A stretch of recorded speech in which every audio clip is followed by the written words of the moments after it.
हर दोपहर एक नौजवान लड़का कुएं से 2 बाल्टियां भरकर एक कब्र पर उंडेलता है। लोग हंसकर कहते हैं, मर्दा को प्यास लगती है क्या? मगर वो लड़का कुछ नहीं कहता, बस एक लम्हे को खामोशी से कब्र की तरफ देखता है और ऐसा लगता है जैसे उसकी आंखें किसी अनदेखे जुर्म का इकरार कर रही हों। लेकिन वो वहां क्यों आता है? रोजाना, गर्मी, सर्दी, बारिश में भी एक मरी हुई कब्र को पानी देने का राज आखिर क्या है? दोपहर की धूप में जब पूरा गांव सुस्त पड़ा होता है, छतों पर साए सिमटने लगते हैं और लू चलती है, तब एक सादा सी कच्ची गली में एक नौजवान, शायद 22-23 बरस का, नंगे पैर, एक हाथ में रस्सी और दूसरे हाथ में 2 खाली बाल्टियां लिए, कुएं की तरफ बढ़ता है। रास्ते में कोई भी उसे आवाज नहीं देता, न सलाम, न सवाल। शायद वो सब उसके मामूल के आदी हो चुके हैं, या शायद उसके चेहरे की खामोशी खुद एक दीवार बन चुकी है।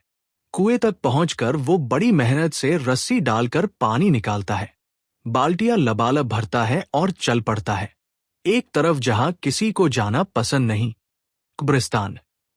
वो एक खास कब्र के पास आकर बैठता है। कब्र की मिट्टी धूप से सफेद हो चुकी है, लेकिन उसके किनारे गीले हैं, जैसे ये कब्र रोज सैराब होती हो, मगर सिर्फ बाहर से, अंदर शायद अब भी प्यासी हो।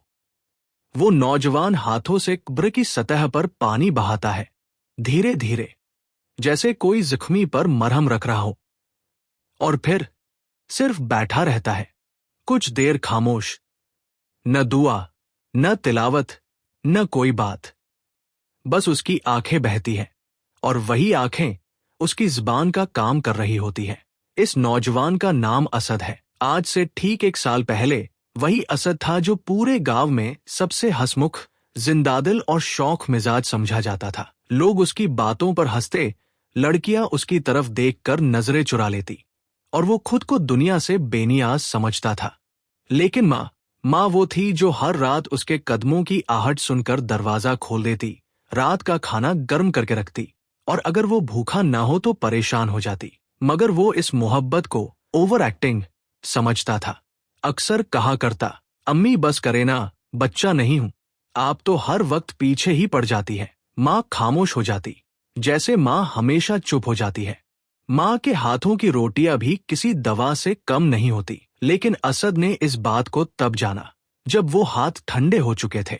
घर का वो वक्त जब माँ थी, कभी वो घर जन्नत लगता था। चाय की खुशबू, लोहे की कड़ाही में पकता आलू गोभी, और किचन से आती अम्मी की आवाज, असद बेटा जल्दी उठ जा, कॉलेज नहीं जाना क्या?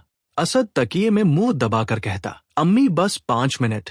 माँ हर दिन 5 मिनट को आधा घंटा बना देती थी, लेकिन शिकायत नहीं करती थी।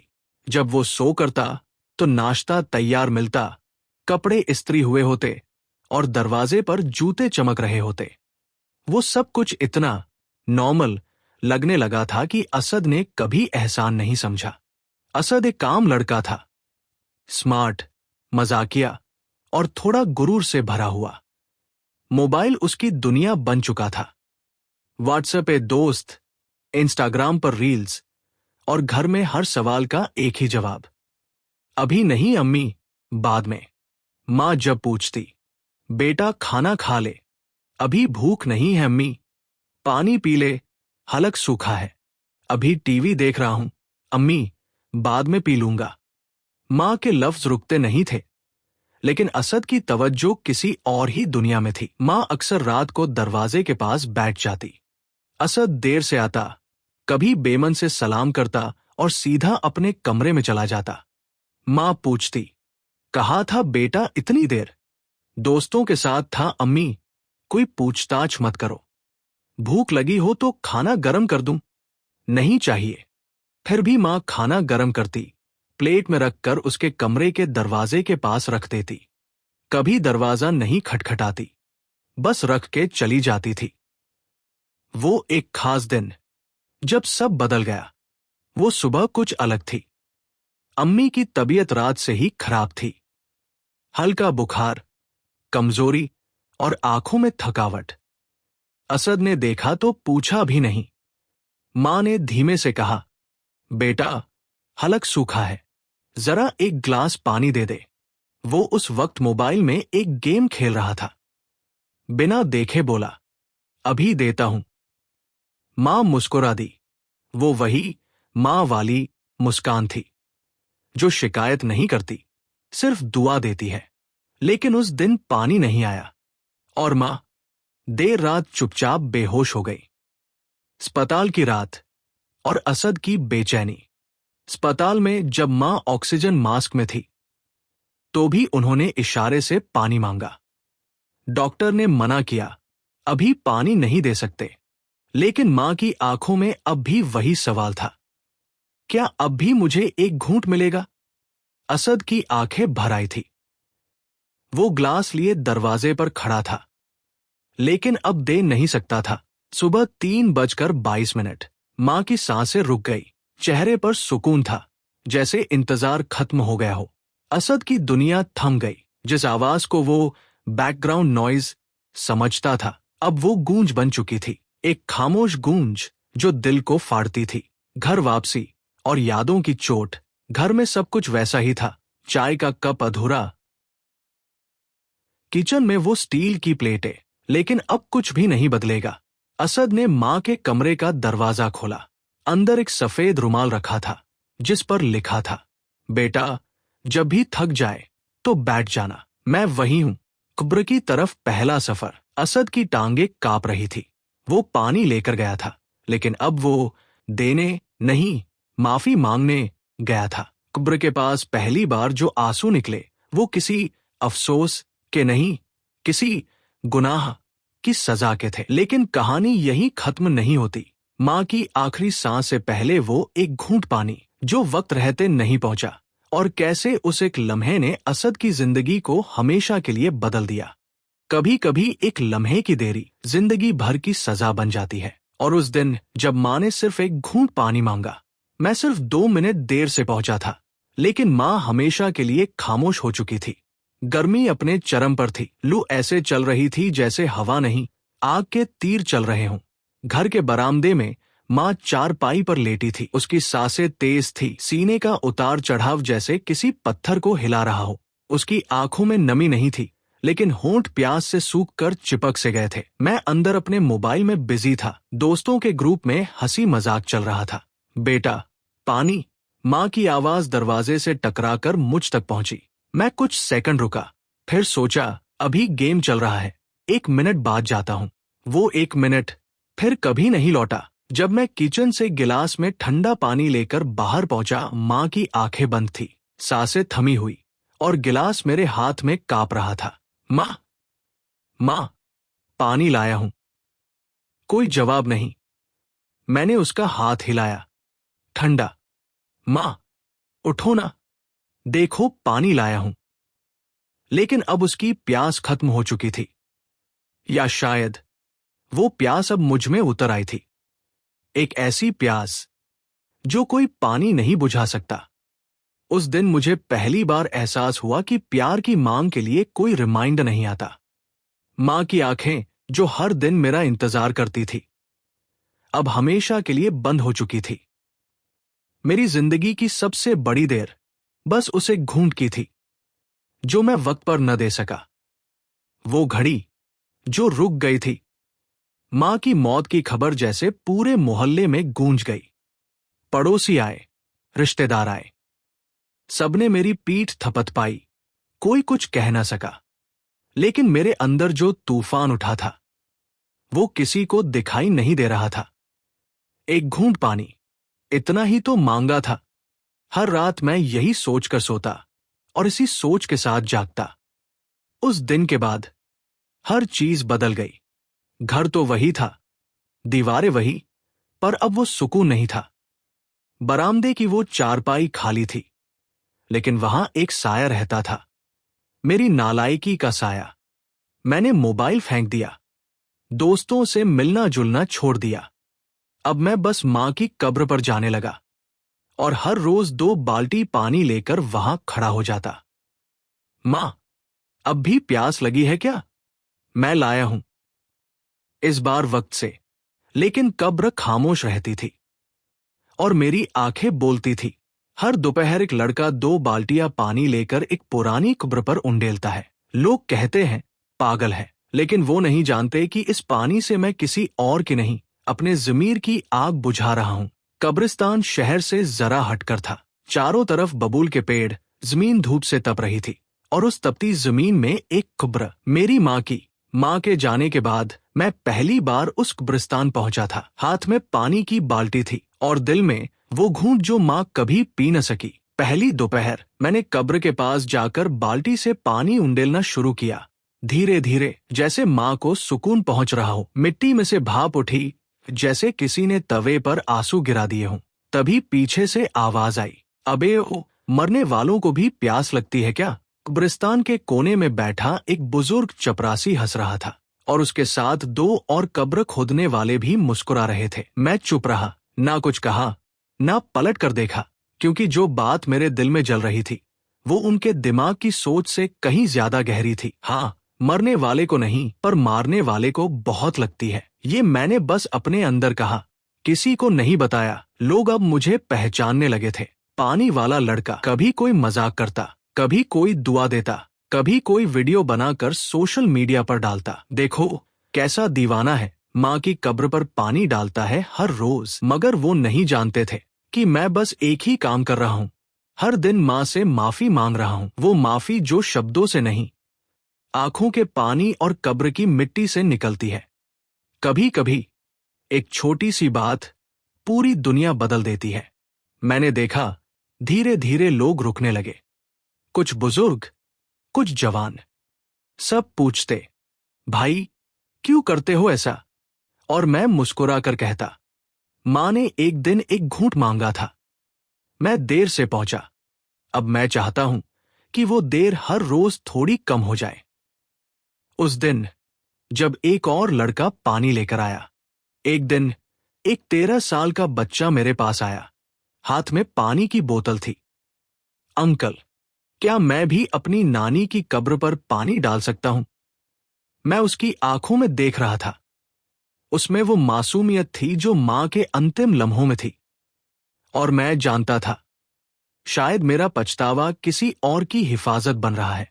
मां की कब्र ने मुझसे बात की। वो बोली, मैं अब भी प्यास में हूं। जब इंसान की आंखों से बहता पानी कब्र की मिट्टी तक पहुंचे और एक दिन मिट्टी खुद बोल उठे, तेरी तौबा कब होगी बेटे, तब समझो ज़मीर की सजा शुरू हो चुकी है। रात का आखिरी पहर था। आसमान पर बादलों की एक गहरी चादर थी। कमरा अंधेरे में डूबा हुआ और मैं बिस्तर पर लेटा, नींद को जबरदस्ती अपनी आंखों से दूर करने की कोशिश कर रहा था। लेकिन नींद तो उसी को आती है जिसका दिल हल्का हो। एक ख्वाब या शायद पैगाम। आंख लगी ही थी कि एक धुंधला सा मंजर आया। कच्चे रास्ते, बाईं तरफ पीपल का पुराना दरख्त और सीधे हाथ पर वही कब्र जिस पर मैं रोज पानी डालने जाता हूँ। मगर आज वो कब्र वैसी नहीं थी। वो सांस ले रही थी, धीरे धीरे उभरती और दबती, जैसे किसी ने अंदर से हिलने की कोशिश की हो। मैं उसके करीब गया, हाथ बढ़ाया और तभी मिट्टी के अंदर से आवाज आई, पानी तो दे दिया, पर माफी कब देगा? दिल दहल गया और पसीना छूट गया। मैं झटके से उठ बैठा, बदन पसीने से भीग चुका था। दिल की धड़कनें तेज, जैसे किसी ने अंदर घंटी बजा दी हो। क्या वो ख्वाब था या सच में माँ ने मुझसे बात की? पहली बार लगा जैसे कब्र खामोश नहीं थी, बल्कि मैं ही बहरा था। और आज उस खामोशी ने मेरी रूह को चीर कर रख दिया। पछतावे का भी एक लहजा होता है। वो चिल्लाता नहीं, बस सिसकता है। अगले दिन मैं फिर कब्रिस्तान गया। वही पानी की बाल्टियां, वही पगडंडी, वही सन्नाटा। मगर आज मेरा दिल पानी डालने से डर रहा था। क्या वो फिर बोलेगी? क्या अब भी वो मुझे माफ नहीं करेगी? मैं कब्र के करीब बैठ गया, मिट्टी को हाथ से छुआ। वो गर्म नहीं थी, मगर साकित थी, जैसे मां की वही खामोशी जो मौत से पहले उसने अपना ली थी। मां की बातें जो कब्र की मिट्टी में दफन थी। मैंने कान करीब किया, कोई आवाज नहीं, मगर मेरे दिल में उसकी आवाज गूंजने लगी। एक घूंट मांगा था बेटे, तू आया नहीं। अब तेरा हर घूंट मुझे जलाता है। तेरे लाए पानी से प्यास नहीं बुझती। उस लम्हे को लौटा दे जब मैं जिंदा थी और तू बिजी था। पानी नहीं, माफी की बारिश चाहिए थी। मैंने उस दिन कब्र पर पानी नहीं डाला। उस दिन मैंने मिट्टी को हाथों में उठाया और कहा, मां, मैं वाकई गुनहगार हूं। न सिर्फ देर से आया, बल्कि जिंदा रहते तुझसे मोहब्बत का वक्त भी न निकाल सका। अब चाहे हर रोज बाल्टियां ला दूं, तेरी अंदर की प्यास नहीं बुझ सकती। मगर मैं फिर भी आता रहूंगा। शायद रोज रोज ये मिट्टी मेरा घमंड निकाल कर ले जाए। रात को फिर ख्वाब आया, मगर अब मां मुस्कुरा रही थी।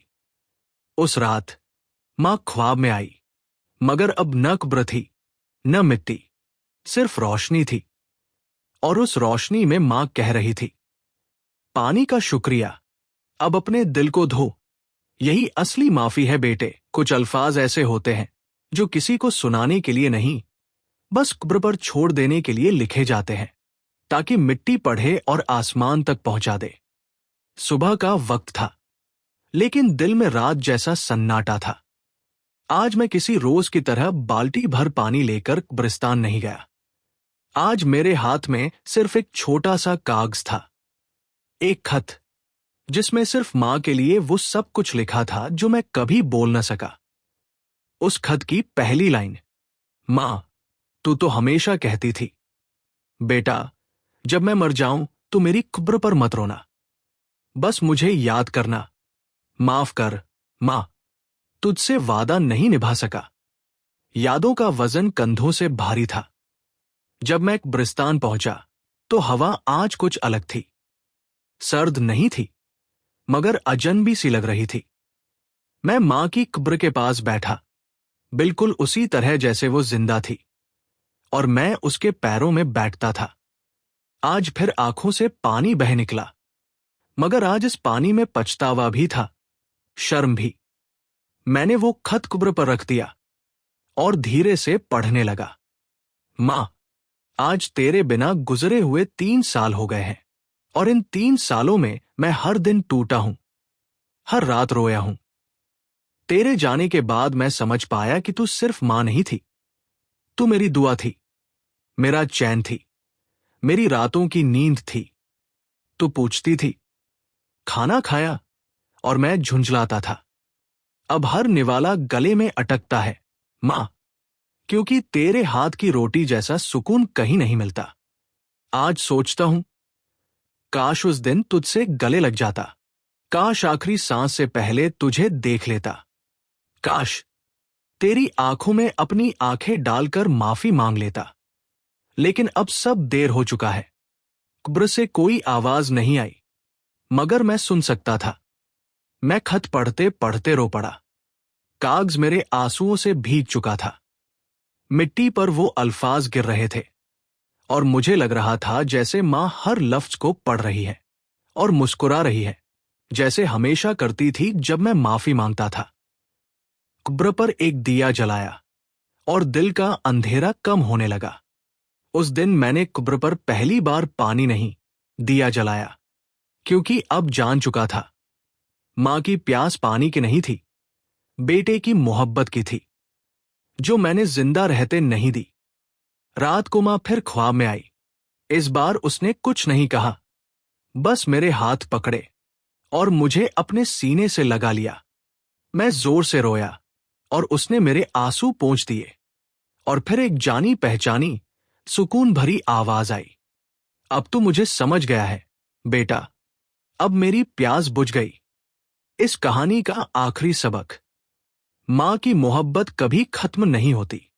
अगर तूने वक्त रहते ना निभाया, तो एक दिन उसकी कब्र तेरे खत का जवाब खामोशी में दे देगी, और वो खामोशी तेरे जिंदगी का सबसे बड़ा मातम बन जाएगी।